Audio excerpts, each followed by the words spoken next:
बिस्मिल्लाहिर्रहमानिर्रहीम। अस्सलाम वालेकुम नाजरीन, लाइव में डॉक्टर शाहिद मसूद के साथ मैं हूं नाइला अली। नाजरीन, वज़ीर आज़म इमरान खान साहब की ज़ेर सदारत आज मुआशी सूरत हाल के हवाले से एक मुशावरती इजलास हुआ, जबकि आज जहांगीर तरीन साहब कह रहे हैं कि वज़ीर आज़म इमरान खान साहब से अच्छे माहौल में मुलाकात हुई, जिसमें उन्होंने तहफ़्फ़ुज़ात दूर करने की यकीन दहानी कराई है। जबकि बिलावल भुट्टो ज़रदारी साहब ने आज कहा है कि बेहतर होगा इंतखाबी इस्लाहात इलेक्शन कमीशन करे, हुकूमत नाकामियाँ छुपाने के लिए मीडिया का गला दबा रखा है। इस समेत दिन भर के जो अहम मौज़ूआत रहे उन पर बात करेंगे। हमारे साथ स्टूडियो में मौजूद हैं डॉक्टर शाहिद मसूद। अस्सलाम वालेकुम डॉक्टर साहब। वालेकुम जी, आपको डॉक्टर साहब, बिलावल भुट्टो ज़रदारी साहब ने आज एक मरतबा फिर एस्टेब्लिशमेंट पर इल्ज़ाम लगाया और कहा कि एस्टेब्लिशमेंट का किरदार नहीं होना चाहिए इंतखाबात में, और ये भी कह रहे हैं कि कराची के जो इंतखाबात हुए हैं उनमें एस्टेब्लिशमेंट का किरदार नहीं था। आप क्या कहेंगे इस हवाले से? देखिए, जो वसी तर एक कैनवस है ना मुल्क की सियासत का, उसमें ये तो बहुत ही इररेलेवेंट, क्योंकि किसी ने हर रोज़ कोई बात आनी है। अब पहले 24 मतलब कोई डिस्कशन के लिए कोई ना हो तो 24 घंटे के दौरान क्या बात आ रही है कि जी फिरदौस आशिक़ साहिबा और वो जो AC सियालकोट, और ये इशू है जी। फिर 24 घंटों से इस पर प्रोग्राम्स होंगे, इस पर डिस्कशन, सोशल मीडिया भरा हुआ है, कौम तकसीम हो गई है, और जो असल बुनियादी इश्यूज़ हैं उनसे हमारे अकाबरीन जो है वो मुकम्मल तौर पे शायद उस तरफ ध्यान नहीं दे रहे, या सोच नहीं रहे, या देख नहीं रहे, या खामोश हैं। क्या मामला है कि जो हमारे और इमरान खान साहब को बार बार उनसे गुजारिश है कि वो इस वक्त जो है वो एक तो ये कि असम्बलियाँ तोड़ने के हवाले से तो वो सोचते रहते हैं, अक्सर सोचते रहते हैं, लेकिन अब मैं उनसे कह रहा हूँ कि अब वो असम्बलियाँ नहीं तोड़ सकते, क्योंकि अगर वो असम्बलियाँ तोड़ेंगे तो उनके ऊपर उनकी जो टीम है, उनके जो साथी हैं, उनसे जो सिग्नेचर्स करवाए गए हैं और जो अप्रूवल्स करवाए गए हैं, उसका इतना बड़ा बोझ उनकी टीम उन पर डाल चुकी है, mega mega mega corruption scandals का, कि इमरान खान साहब जब तक उन लोगों को फारिग नहीं करते और उन्हें करारे वाकई कुछ, जैसे चीनी स्कैंडल है, शुगर स्कैंडल है, तो ये कहाँ प्रूव हुआ, कैसे हुआ, क्या हुआ, तो इतना कुछ बन गया है सारा सिलसिला। अब आप देखें, आज इमरान खान साहब का कहाँ उलझे हुए थे कि ये जो यूरोपीय यूनियन की करारदाद है और जो पाकिस्तान का स्टेटस उसको बहाल किया जाए, पहले खुद ही ख़राब हो गया, खुद ही बहाल होगा। मतलब ये इसकी कुछ तो पहले खुद ही वो उनको कहा कि फ्रांस के साथ सफ़ीर को हम निकाल देंगे, फिर हम नहीं निकालेंगे, फिर वो तहरीक लब्बैक का लज़म हो गई, फिर इलेक्शन में हिस्सा ले लिया। फिर ये अगर आप देखें पिछले चंद रोज़ तो आप समझ नहीं आएगा कि हो क्या रहा है। मतलब यहाँ पे कोई किससे पूछे कि क्या हो रहा है भाई, बहुत सारे अरकान हैं, बहुत सारे लोग हैं इमरान खान से आपके आसपास, और सारे आपस में लड़ते रहते हैं, और आखिर में वो लड़ते वो सारे जो हैं वो फिर आखिर में इमरान खान साहब फैसला करते हैं, और क्या फैसला करते हैं फिर उसके बाद वो अजीब सी कुछ इशू ये है कि ये इस वक्त भी आप देखेंगे लड़ाइयाँ ख़त्म नहीं हो रही, लड़ाइयाँ इख्तलाफ जो भी करें, फिरदौस आशिक़ साहब, उस्मान डार साहब इंतहाई काबिल एहतराम, लेकिन आप देखें एक का पॉइंट ऑफ व्यू कुछ और है, एक का कुछ और है। तो मसला ये है कि अब इस पूरी सूरत हाल के अंदर अपोजिशन तो हुकूमत को गिरा नहीं रही, ठीक है ना, वो इस्तीफे लेकर आ रही है। अच्छा, अब अपोजिशन जो बात कर रही है ना, उसको आप जरा उस जुमले के साथ मिला के पढ़ें कि ये अपने वजन के तहत ही गिरेंगी, जो हुकूमत गिरेगी अपने वजन के तहत ही गिरी थी, पहले भी अपने वजन के तहत गिरी थी, और ये गिरेंगे तो ये भी अपने वजन के तहत।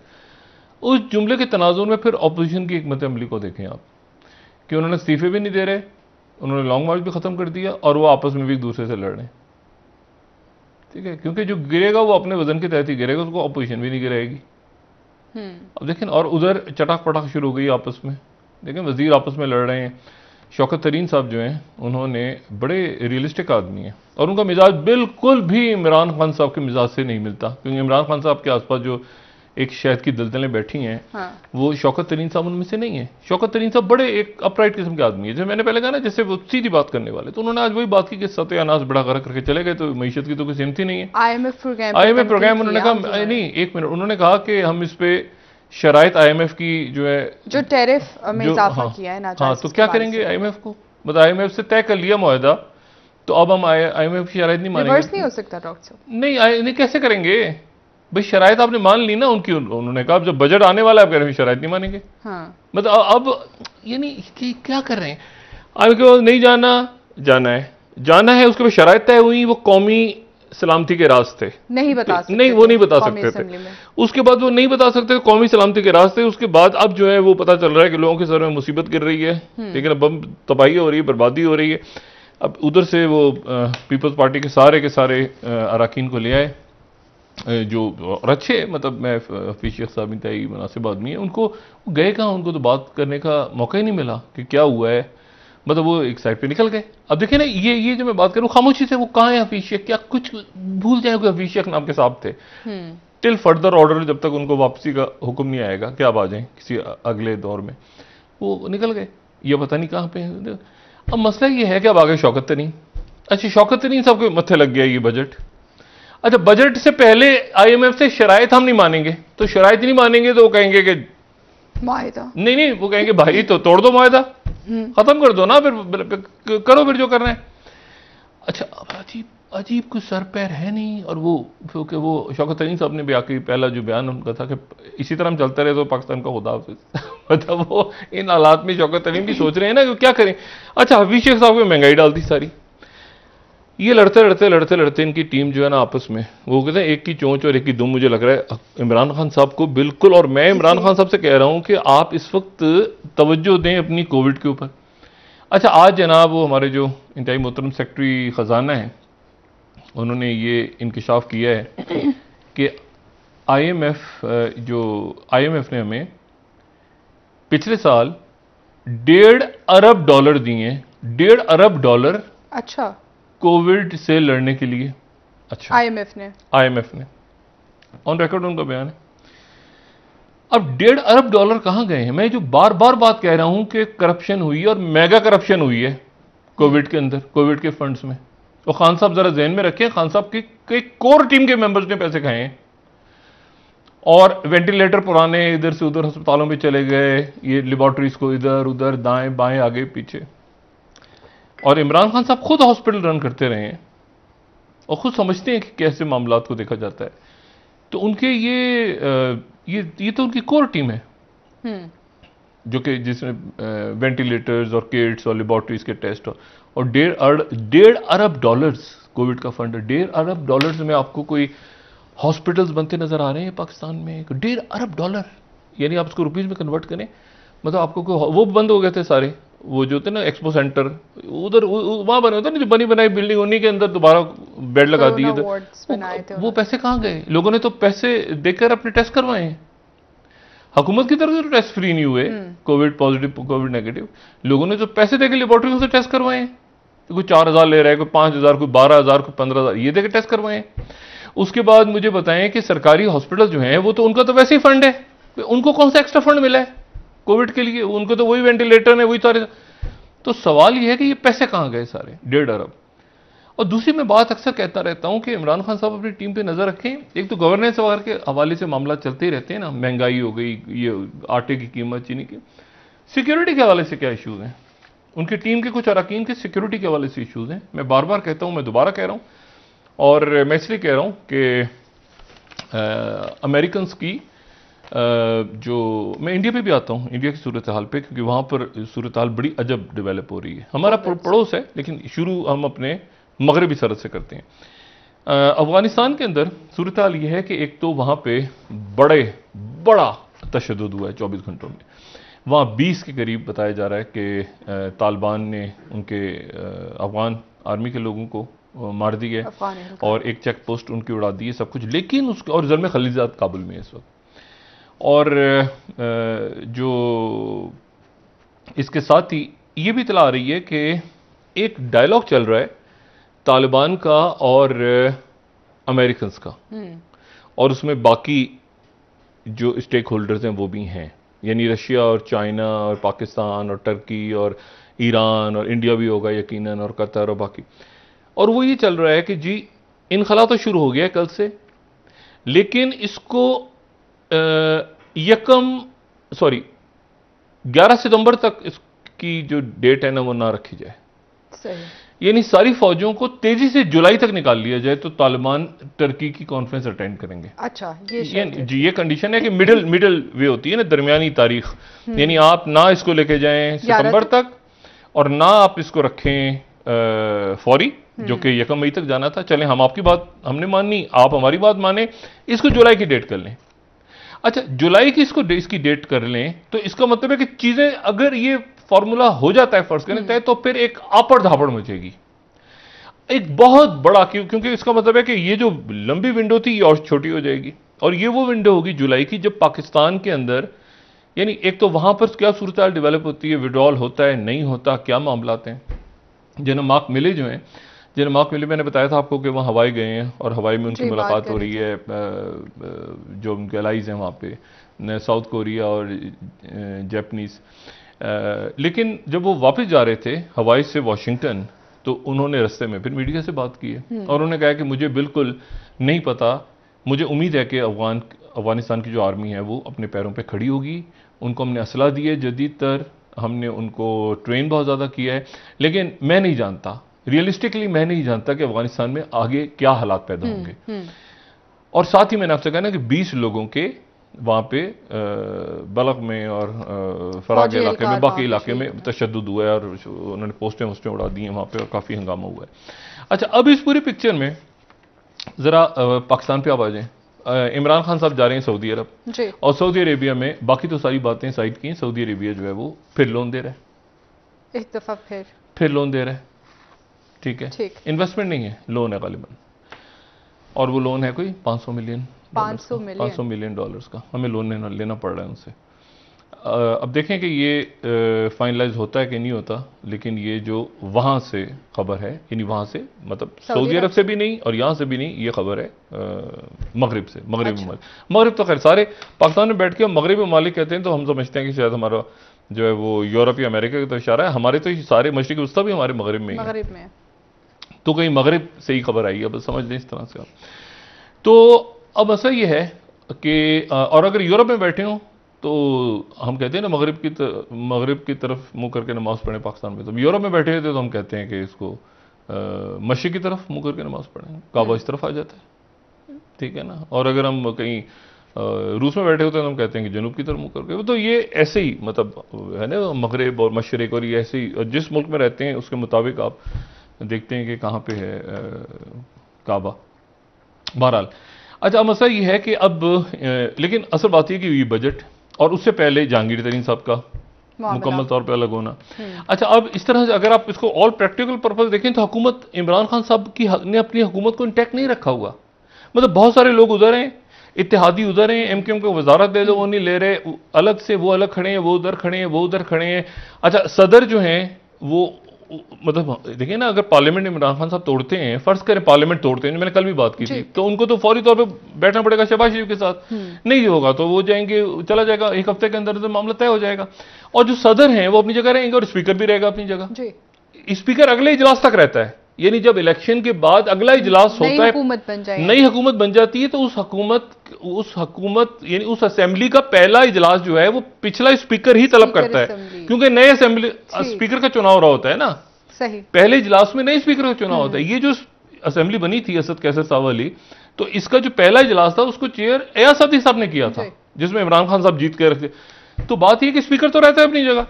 अब इशू ये है कि जो सदर हैं, सदर भी रहता है अपनी जगह, लेकिन सदर के साथ वो फायज ईसा साहब का मामला वो भी आना है, तफसीली फैसला, तो उसमें क्या कौन लिखता है किस हद तक। अब यहां पर अगर अमेरिकन निकलते हैं और साथ ही जो इंडिया है वहां पर देखें। सर ब्रेक ले लेते हैं, वापस आके यहीं से कंटिन्यू करेंगे आपसे। नाज़रीन, एक ब्रेक, हमारे साथ रहिए।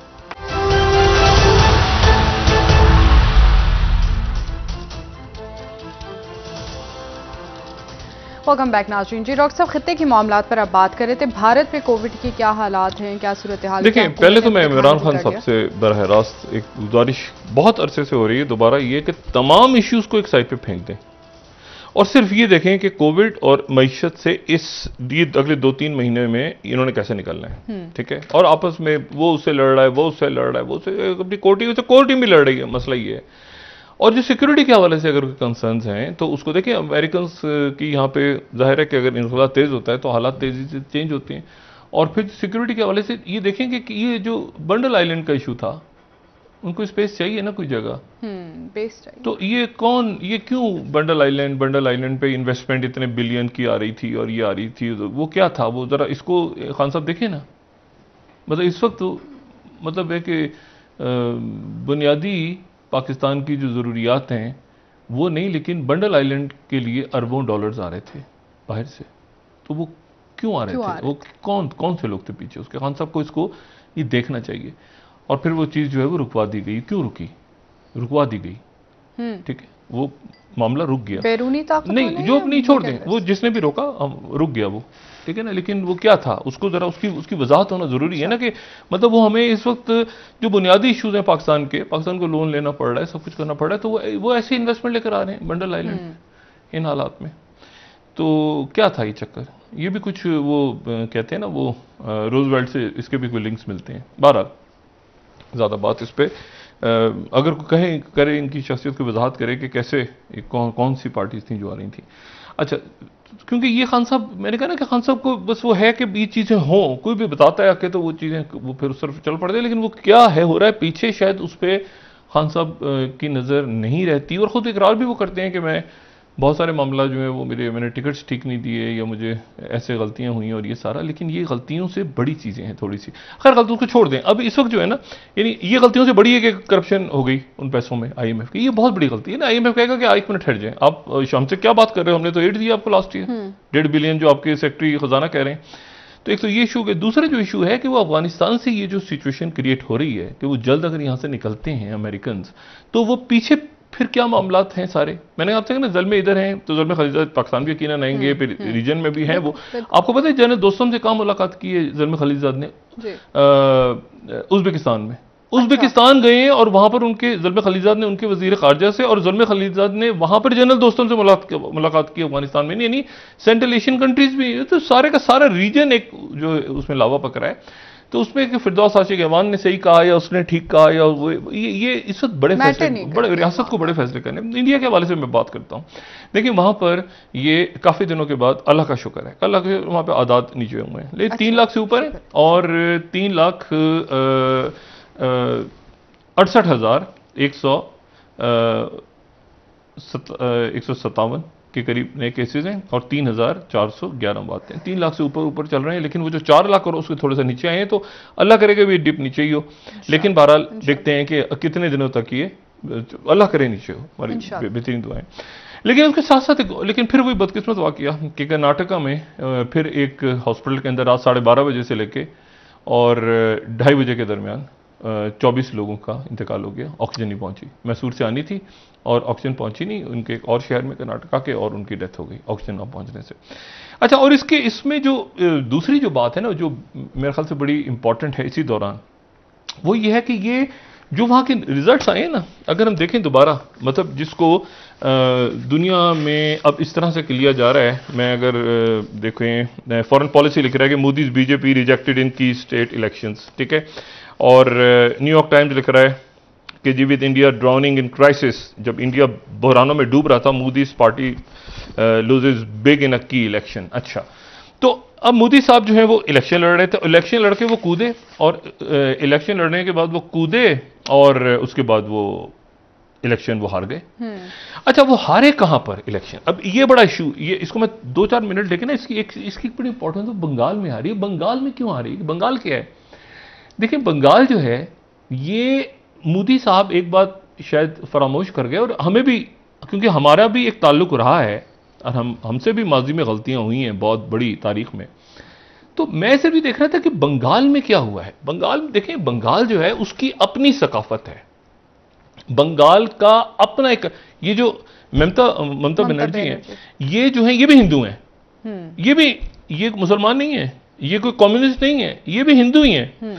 अच्छा, इशू वहां पे सारा क्या है? इशू ये है सारा कि मोदी साहब ये भूल गए कि जो इतना बड़ा भारत है, उस भारत की मुख्तलिफ रियासतों में मुख्तलिफ, जैसे पाकिस्तान में मुख्तलिफ कौमें हैं, मुख्तलिफ जबानें हैं, जैसे बरतानिया में, जैसे अमेरिका में, जैसे हर मुल्कों में मुख्तलिफ सकाफतें हैं, मुख्तलिफ, और बंगाल की अपनी एक मजबूत तारीख है, मजबूत तारीख, बड़ा रिच कल्चर है।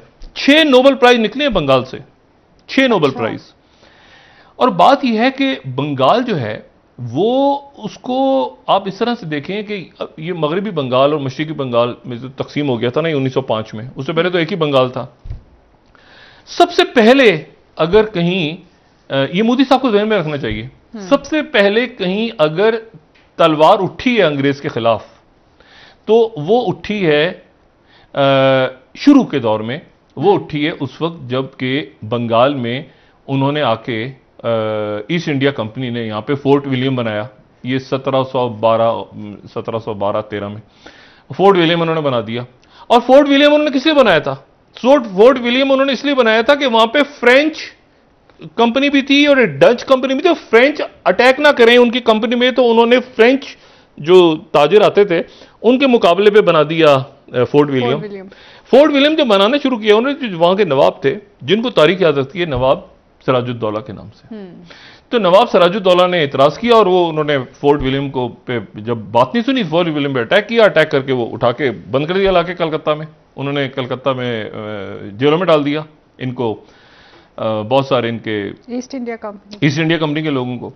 एक साल के बाद एक साल तक प्लानिंग होती रही। और जो सिराजुद्दौला, ये बंगाल है, मैं मोदी को इसलिए बता रहा हूं कि आपने कहां पैर रखा है जरा उस जगह के। देखते ना कि अफगानिस्तान में कोई पार कूद गई तो अफगानिस्तान की हिस्ट्री पहले पढ़ लें, हिस्ट्री पढ़ लें। बंगाल में पहुंचे तो हैं आप, लेकिन बंगाल है भी हिंदू, लेकिन गोश्त खाते हैं लोग वहां पे बंगाल में, ठीक है ना। वहां पर सरेआम आपको ये गाय का गोश्त मिलता है। अच्छा। वो हिंदुत्व वाले नहीं है, हैं हिंदू, लेकिन हिंदुत्व वाले वो बिल्कुल जो एक्सट्रीमिस्ट आरएसएस वो नहीं है, वो बड़े सेकुलर किस्म के लोग हैं। अच्छा, बहरहाल क्या हुआ, तो उन्होंने मिला लिया उसके आर्मी चीफ को साथ मिला लिया, सिपह सालार को। सिपह सालार कौन था? मीर जाफर को मिलाया साथ। और सिराजुद्दौला पे जब अटैक किया वो क्लाइव लाइव ने, वो हर एक को पता है उसकी क्या तारीफ बताई, जब प्लासी के मैदान में लड़ाई हुई और उनके बाद उसको सिराजुद्दौला को जो है वो कत्ल कर दिया गया वहां से। अच्छा, और मीर जाफर को बना दिया नवाब वहां का। 2-3 साल बाद छुट्टी करके उन्होंने नवाब सारा खत्म करके फिर जो बरतानवी राज था उसका दारुल हुकूमत बन गया कलकत्ता। जब यहां पे अंग्रेज था तो दिल्ली में नहीं था, कलकत्ता में था। कलकत्ता की ये अहमियत है। और कलकत्ता जो है वो फिर जब 1905 में ये फसादात वगैरह शुरू हुए वहां पे, और ये कि मुस्लिम नहीं, मशरकी बंगाल, मगरबी बंगाल और मजहबी बुनियादों पे तकसीम हुआ ना। जो हिंदू साइड थी वो मगरबी तरफ ज्यादा चली गई, मगरबी बंगाल जो मुसलमान साइड थी वो मशरकी हो गई, जो कि बाद में मशरकी पाकिस्तान बन गया। लेकिन बात यह है कि अब वहां मोदी साहब जो है वो जरा उसकी हिस्ट्री पर, उनका अपना रिच कल्चर है। मतलब रविंद्रनाथ टैगोर, ठीक है, पहला यूरोप से बाहर किसी को नोबेल प्राइज मिला तो वो बंगाल से था, और वो रविंद्रनाथ। अब मुझे तो मोदी भी ऐसा लग रहा है कि रविंद्रनाथ टैगोर बन गए पहले दिनों। वो रविंद्रनाथ टैगोर की देखिए आप, ये बंगाल के इलेक्शन से पहले इन्होंने अपना हुलिया, मोदी ने कोई रविंद्रनाथ टैगोर बनने की नाकाम कोशिश नहीं की। मुझे तो लगता है कि टैगोर बन के वहां जाऊंगा तो मैं बिल्कुल, हाँ ये देखें, ये बिल्कुल रविंद्रनाथ टैगोर हैं। अभी थोड़ी देर में आ जाएंगे दोबारा फ्रेंच कट पे। अच्छा, तो बात ये है कि ये वहां पहुंच गए इलेक्शन लड़ने। अच्छा, उनकी history, rich history. Rabindranath Tagore तो एक शख्स है, आप उसके बाद उनके क्रिकेट सेनेटर्स को देख लें, उनके आप अदब को देख लें, उनके फिलोसफर्स को देख लें, उनकी फिल्म इंडस्ट्री को देख लें, और वो तो ऑल टाइम आपको हर जगह पे आपको वो बंगाल के लोग नजर आएंगे। मतलब वन ऑफ फेवरेट्स ये किशोर कुमार, अशोक कुमार, ये सारी फैमिली बंगाल से, ठीक है ना। तो ये बंगाल से आए और ये हर जगह पे। अब बात ये सारी कि अब इस पूरी पिक्चर में वो वहां पर पहुंच गए, और हार क्यों? नहीं, हुसैन सईद शोरवर्दी, मौलाना अब्दुल कलाम आजाद, मौलाना अब्दुल कलाम, बड़ी बड़ी शख्सियत, शेर बंगाल। अच्छा। हमारे जो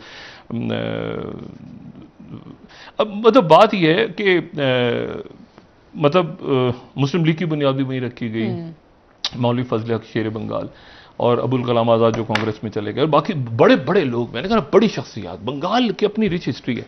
अब ये वहां पे टपक के ये चक्कर में कि मैं वहां पर ये पूरा मतलब हिंदुइज्म का प्रचार नहीं, एक मिनट ठहर जाए, वो बंगाल है, ठीक है ना। महाराष्ट्र है। महाराष्ट्र में आप इसलिए मोदी साहब जीत गए थे कि पिछले इलेक्शन में उनका शिवसेना से इत्तेहाद हो गया था। भाई मुंबई के लोग नहीं पसंद करते, महाराष्ट्र के लोग नहीं पसंद करते बीजेपी की। जब गांधी का मर्डर हुआ था तो जितने ये बरहमन आबादियां थीं महाराष्ट्र के अंदर, वहां पर लोगों ने अटैक करके और आग लगा दी थी बरहमन आबादियों को जात पात के हवाले से। वह इंडिया में जो है ये सारी की सारी पार्टियां, अच्छा कमाल देखें कि ना कांग्रेस जीती है, कांग्रेस भी नहीं जीती, मतलब वो एक जगह से कांग्रेस का सफाया हो गया है तो एक जगह से बीजेपी का सफाया हो गया है, तो वहां पर मुख्तलिफ पार्टियां वो जीती हैं सवाए आसाम के। वो पार्टियां जीती हैं जो इलाकाई पार्टियां और रीजन के इश्यूज को, चाहे वो केरला हो, चाहे वो तमिलनाडु हो, चाहे वो महाराष्ट्र हो, चाहे वो हर जगह पर आपको वो पार्टी नजर आ रही हैं जो वहां के जो रीजन के इलाके के। तो ये बंगाल इन्होंने जाके कब्जा करने की कोशिश की और उसके नतीजे में इन्होंने इलेक्शन भी लूज किया, 100 सौजूदा पीछे मुल्क के हालात। अच्छा, अब इस पूरी पिक्चर में ये तो हो गया ना इंडिया। अब इंडिया अब कैसे अपनी फॉरेन पॉलिसी को आगे लेके चलेगा, क्योंकि इशू ये है, इशू नहीं निकलेगा तो इससे इंशाल्लाह हमारी भरपूर दुआएं, उनके लोग निकाल लेंगे, उनके साइंटिस्ट, उनके वॉलंटियर्स, उनके जो बाकी हाँ उनके डायस्पोरा वो निकल जाएंगे। लेकिन असल बात ये है कि क्यादत ऐसे मौके पर गायब होती है ना। अब कहते हैं कि क्राइसिस कुछ और हो रहा है, ये कहां चले गए हैं, ये क्या बात कर रहे हैं, मतलब सड़कों पे लोगों की लाशें, अवाम, एक हंगामा बपा है वहां पे, और न्यूयॉर्क टाइम्स लिख रहा है कि India's outbreak is a danger to the world, here's why. फिर वो पूरा रीजन बता रहे हैं कि जी बंद करो फ्लाइट्स, ये करो, फलां करो, ढिमाका ना करो। लेकिन बात ये है, और इस पूरी अब देखिए ना किस कदर अफसोस बात है, अफसोसनाक बात है, ऑक्सीजन तो खत्म हो गई ना, अब दवाइयां भी खत्म होनी शुरू हो गई। इंडिया टुडे खबर दे रहा है कि no oxygen patients been asked to get drugs, अब दवाइयां गायब हो गई, अब दवाइयों के लिए मारपीट शुरू हो गई है। इंडिया टुडे खबर दे रहा है, और ये नहीं दवाइयों की कमी जाहिर है, एक्सपेक्ट नहीं करते डॉक्टर्स, और मुझे डर है कि कहीं वहां पर डॉक्टर्स और नर्सेज कोलैप्स ना हो जाए, पूरा सिस्टम जब कोलैप्स हो रहा है। तो बात ये है, अच्छा, और कब्रिस्तानों के बाहर क्या बोर्ड लग गए हैं, अल्लाह खैर करे। इंडिया टुडे की खबर ये है कि हाउसफुल, यानी ये तस्वीर देख के इस कदर तबीयत घबराई है। ये इंडिया टुडे में आज की उनकी फ्रंट पेज छपी हुई थी, हाउसफुल, और अंदर जो है वो देखें आप जरा, अल्लाह अपना करम करे। तो मतलब है कि अब इस पूरे हाउसफुल, मतलब ये बहुत ही अजीब सी बात है ये। और लाइन में लगा लें, बाहर आप लाशें लेके, मैयतें लेके बैठ जाएं कि हाउसफुल है, वो अंदर से कोई, अंदर कैसे खाली होगी जगह ये कोई नहीं बता रहा। अच्छा, बहरहाल इसको यहां से निकलते हैं। बात मैं जो कर रहा था वो मैं ये बात ही कर रहा था कि दूसरा जो अहम मामला है वो अफगानिस्तान, और ये पड़ोस में ईरान की सिचुएशन। ईरान के में आयतुल्लाह खामेनी ने एक एक खिताब किया कौम से, और कौम से खिताब में उन्होंने नाम लिए बगैर अपने जो वजीर खारजा हैं जवाद ज़रीफ, उनकी तरफ उन्होंने पॉइंट आउट करते हुए कहा है कि कुछ लोगों ने ऐसी ज़बान इस्तेमाल की जो कि दुश्मन इस्तेमाल करता है, और जवाद ज़रीफ की तरफ उनका इशारा था। जवाद ज़रीफ की टेप जो 7 घंटे का इंटरव्यू था, उस 3 घंटे का इंटरव्यू लीक हो गया था, और उस 3 घंटे का वो जो इंटरव्यू था सदर रूहानी है ना, तो सदर रूहानी के ये वजीर खारजा हैं जी, बड़े पॉपुलर हैं, बड़े ज़बरदस्त आदमी हैं। लेकिन इशू ये हुआ कि इनका जो इंटरव्यू है वो जिस टीवी स्टेशन, वो ईरानियन इंटरनेशनल टीवी है जो कि लंदन बेस्ड है, लेकिन इंटरेस्टिंग बात है कि उसको जो इंटरव्यू दिया इन्होंने 7 घंटे का, और उस इंटरव्यू के 3 घंटे का इंटरव्यू जो है वो उसको लीक हो गया। उस टीवी चैनल को की फंडिंग सऊदी अरेबिया करता है। अच्छा, अब मसला ये है कि जाहिर है इन्वेस्टमेंट्स होती हैं मुख्तलिफ जगहों पे, तो एक सऊदी हैं जो उस चैनल की फंडिंग करते हैं। बहरहाल उसे कहता नज़र अब ये हुआ कि सदर रूहानी ने वो जिसको वहाँ सेंटर फॉर स्ट्रेटेजिक स्टडीज़ है कोई तेहरान में, उनकी जिम्मेदारी थी कि वो जवाद ज़रीफ का इंटरव्यू करवाएं, उसने वो लीक हो गया इंटरव्यू।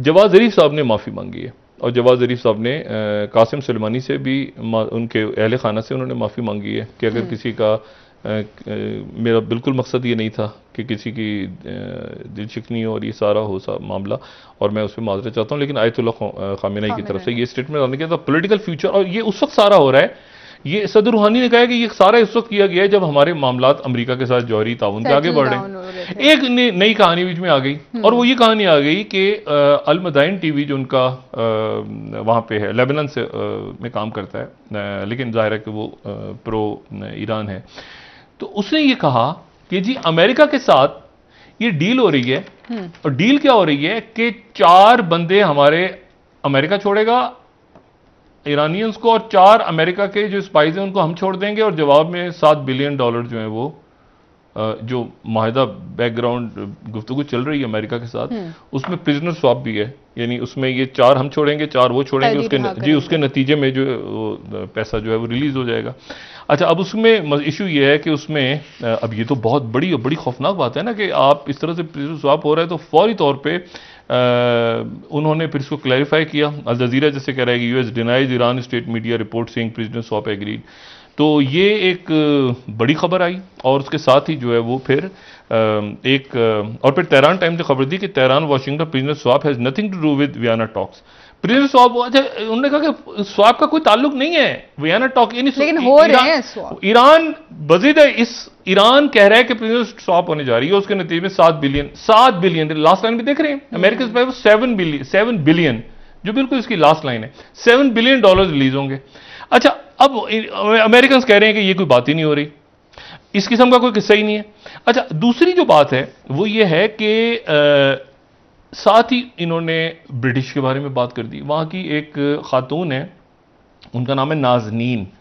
वो नाजनीन जो हैं वो ईरानी हैं, लेकिन ब्रिटिश सिटीजन हैं। उनके हस्बैंड जो हैं वो वहाँ कितने वो सेटल हो गई, वो आई और यहाँ आके उनको ईरान ने गिरफ्तार कर लिया। अच्छा, नाजनीन, अब नाजनीन जो हैं वो नाजनीन मौजूद हैं यहाँ पे, नाजनीन ज़ैगरी। और नाजनीन ज़ैगरी के बारे में वो कह रहे हैं कि जी हमारे जो मुज़ाकरात चल रहे हैं, खामोश मुज़ाकरात बरतानिया के साथ, कि उन्होंने $400 मिलियन हमारे देने हैं, जो उन्होंने टैंकों का सौदा हुआ था 79 के इंकलाब से पहले, और जब इंकलाब आ गया तो उसके बाद तो 400 मिलियन दबा के बैठे हैं, तो हम ये छोड़ने को तैयार हैं। अच्छा, इसकी भी तरदीद हो गई वहां से। अच्छा, इसकी तरदीद हुई, बड़ी सख्त किस्म की इसकी तरदीद हुई बरतानिया की तरफ से, बड़ी क्लैरिटी के साथ कि जी ऐसा कोई किसी किस्म की ऐसी कोई बात नहीं हो रही। तो उसके बाद फिर वो यहाँ पे ईरान डिसमिसेस लिंक, ये तस्नीम न्यूज़ एजेंसी कह रही है उनकी, Iran dismiss link between UK डेबिट and Zaghari case, Iran denies Tasnim news agency's legal talks with UK on Zaghari's case. अब यानी ये एक बड़ी इंटरेस्टिंग डेवलपमेंट्स हो रही हैं जो पड़ोस में हो रही हैं। ठीक है, यहाँ पर टॉक्स चल रही हैं, अमेरिका और ईरान और ये वियना टॉक्स चल रही हैं, दरमियान में जो है वो सऊदी अरेबिया और ईरान और टर्की और ये सारे मामला चल रहे हैं। ब्लिंकन जो हैं उन्होंने खुल के बरतानिया में बात की है, मुख्तलिफ वो जो G7 समिट वहाँ पे चल रही है, और G7 समिट के अंदर इंडिया से भी उनके गालिबन फॉरेन मिनिस्टर गए हैं, वो वहाँ पर उन्होंने बहुत खुली टुली बात की है चाइना के हवाले से, और मतलब एक बहुत वो आगे आके अमेरिका भी बात कर रहा है और चाइना भी कर रहा है, रशिया, सारे मुल्क कर रहे हैं। इस पूरी पिक्चर में पाकिस्तान में ये डिस्कस हो रहा है कि फिरदौस आपा ने सही कहा या AC सियालकोट ने सही कहा। 24 घंटों में ये खबर है पाकिस्तान की कि कौन सही था कौन गलत था। कौम लड़ी सर, कौम तो खैर अपने इश्यूज में बेचारे लोग खजल ख्वार हो रहे हैं, उलझ तो गए हैं, सोशल मीडिया पे भी देखें तो नहीं, आप देखें इंतखाबात कैसे होंगे, वोटिंग इंतखाबी इस्लाहात होंगी, इंतखाब परसों हो रहे हैं क्या, यानी खुदा का वास्ता, मतलब है कि एक इलेक्ट्रॉनिक उसमें भी पैसा हो खाना होगा। ऑपोजिशन भी तो डिस्कशन कर रही है आरटीएस वो कहां वैसे था क्या, वो क्या था, वो एक ही दफा इलेक्शन का था, मतलब एक दफा इलेक्शन में एक स्याही इंक आती है 2013 में जो इंक गायब हो जाती है। नहीं आप खोलें डब्बे, बाद में तो इंक गायब हो गई, ये फखरू भाई वाला जो इलेक्शन था। उसके बाद दूसरा आरटीएस का इलेक्शन, तो आरटीएस मशीन हमें जरा दिखाई तो वो क्या है, वो एक मशीन है, वो कोई कंप्यूटर है, कोई सुपर कंप्यूटर है, वो कोई मतलब कोई टर्मिनेटर टाइप कोई कैरेक्टर है, कोई इस किस्म का, वो क्या है, मतलब हमें बताया जाए ना, मतलब वो क्या था, वो आरटीएस मशीन, कोई मशीन होगी ना कहीं किसी जगह रखी होगी, वो उसकी शक्ल तो दिखा दें। अब वो आरटीएस मशीन फेंक दी कचरे में, अब आएगी वोटिंग मशीन। अच्छा, वोटिंग मशीन में कुछ गड़बड़ होगी, फिर उसके बाद जनाब उसके बाद अगर वोटिंग मशीन में गड़बड़ हो गई ना, अगला इलेक्शन फिर उसके बाद मैं अभी बता दूं साइबर स्पेस में होगा। वो कहेंगे कि साइबर स्पेस में जाके सैटेलाइट के ऊपर हमें चांद पे कहीं वहां पर बैठ के इलेक्शन कमीशन, धांधली नहीं खत्म हो रही पाकिस्तान। और खुदा का वैसा क्यों कौन को ट्रक की बत्ती के पीछे लगाया है, और भाई सीधा बताओ किसने कितना पैसा कमाया है, लूटा है, फूटा है, उसको अब हिसाब किताब दो। और उसके बाद जो है ये कोविड के ऊपर बैठ के कौम को बताओ कितनी वैक्सीन कब तक आ रही है, कितना पे किया है उन्होंने, पैसे दिए $1.5 अरब, तो वो सारे कहां गए, तो बात यह है कि ये सारे इश्यूज, कितने हॉस्पिटल, कितने सारी हुकूमतें जवाब दें, ऑपोजिशन अपना हिसाब किताब दे, जो इश्यूज हैं उन इश्यूज की तरफ बात करें। ठीक है सर, ब्रेक ले लेते हैं। खान साहब को ट्रक की बत्ती के पीछे या तो ये लगा देते हैं, या खान साहब को खुद मजा आता है कि मैं भी लग जाऊं ट्रक की बत्ती पे, क्या चक्कर क्या है? अच्छा, उनको नहीं पता कि इस वक्त इश्यूज क्या आ रहे हैं। इशू हैं ये इश्यूज हैं, ये इश्यूज हैं जो मैं बता रही हूं, ये रीजन के इश्यूज। एक ब्रेक ले लेते हैं, वापस आके इस पर मजीद बात करेंगे। नाज़रीन, एक ब्रेक हमारे साथ रहिए।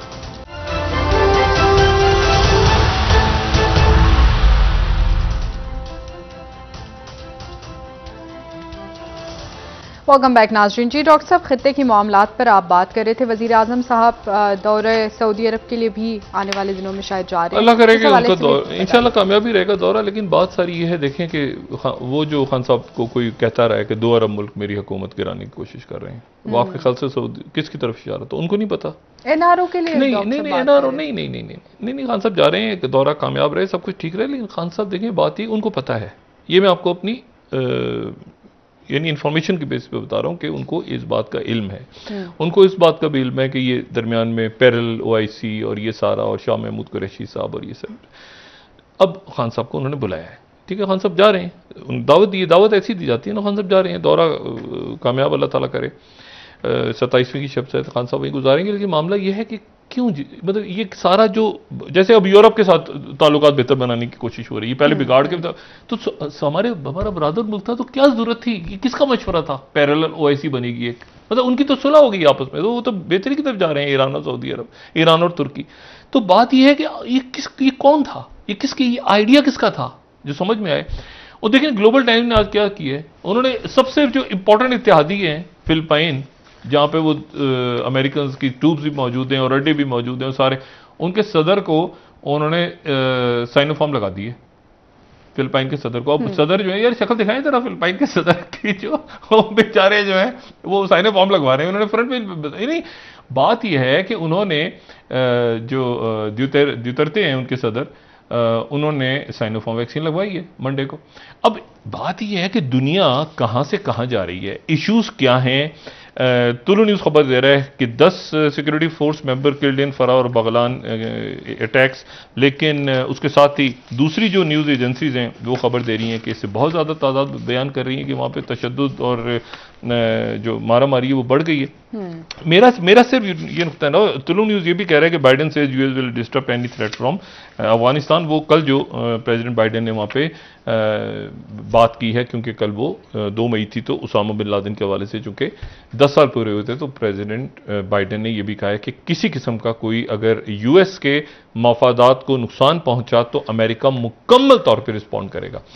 इस पूरी पिक्चर में नए इत्तेहाद, बड़े फैसले, मतलब इस वक्त जो है वो बजट के लिए शौकत तरीन साहब कह रहे हैं कि मुल्क जो है वो गलत आईएमएफ के साथ शराइत तय की। किसने की? मैंने की, वो पब्लिक ने की। हमें तो यहां पर, और आज जो आज़ादी राय का है, मैं इसके ऊपर बहुत ज्यादा बात नहीं करना चाह रहा कि आज़ादी राय के ऊपर जो कुछ हुआ है पिछले साल 2 साल, नहीं वो तो साल 2 साल में जो देखिए ना, मार्शल्ला में ऐसा नहीं हुआ था, ये सुपर मार्शल्ला था साल 2 साल, और अभी भी है।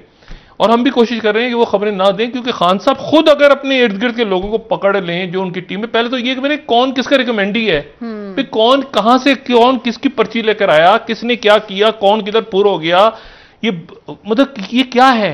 देखिए दवाइयों के अंदर करप्शन, उधर से करप्शन स्कैंडल। खान साहब अगर इस वक्त फर्ज करें असेंबलियां तोड़ते हैं, इन सब ने तो भाग जाना है। वो जो हुआ था मुशर्रफ साहब के साथ कि सब निकल गए थे दाएं बाएं, आखिर में मुशर्रफ ने ये कि मुशर्रफ साहब सारों ने उस गोलगप्पे तो सबने खाए थे मिलके बैठ के, तो सारे के साथ कोई इस पार्टी में घुस गया, कोई इस पार्टी में घुस गया, वो कुछ आज भी मौजूद है, दोबारा बता, वो भाई ऐसे नहीं होता। बहुत शुक्रिया डॉक्टर साहब। नाज़रीन, प्रोग्राम का वक्त खत्म हुआ, कल इंशाल्लाह दोबारा आपसे मुलाकात होगी। मुझे नाला अली को इजाजत दीजिए। और घबराने की, ये परेशान होने का क्या इशू, लीडरशिप उभरती ही बहरानों में है। अब आगे आके स्टीयरिंग व्हील पे बैठे, कदम बढ़ाए इमरान खान, कौम आपके साथ होगी, अपना दोस्तों रिश्तेदारों गिरदोनवाह के। और ये टाइम नहीं है, ये टाइम है ही नहीं इस तरह की बातें करने का कि मैं जा रहा हूं छोड़ के जा रहा हूं। ये कोई वक्त है। अपना दोस्तों रिश्तेदारों गिरदोनवाह के लोगों का सब ख्याल रखिएगा। अल्लाह हाफिज।